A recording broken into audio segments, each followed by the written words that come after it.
Mais um vídeo aqui no canal. E hoje tá chovendo, só que já parou. O sol apareceu bem lindo. Ficou vermelho e laranja. Hoje eu tô aqui falando de patadas. Você for na escola, no caso, ou na casa dos seus amigos. Você vai assim.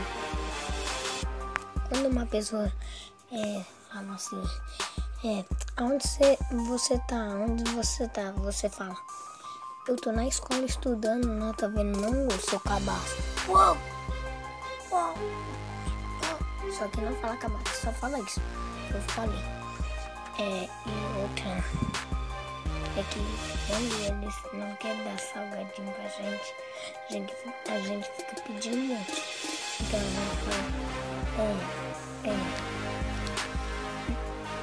nem quero mesmo esse salgadinho. Quer um salgadinho?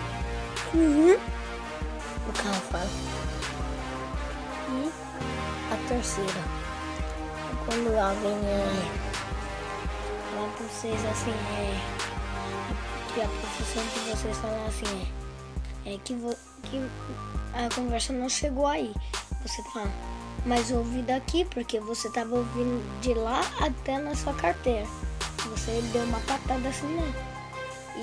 E a quarta é 10 patadas. E a quatro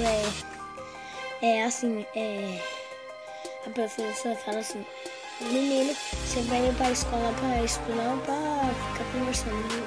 Você pode falar, você, professor, veio aqui pra dar aula ou pra cuidar da vida dos outros?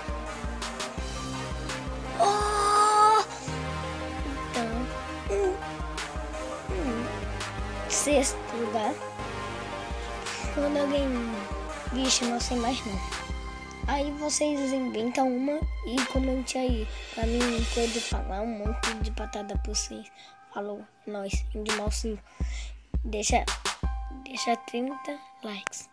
Tchau, é nóis, falou.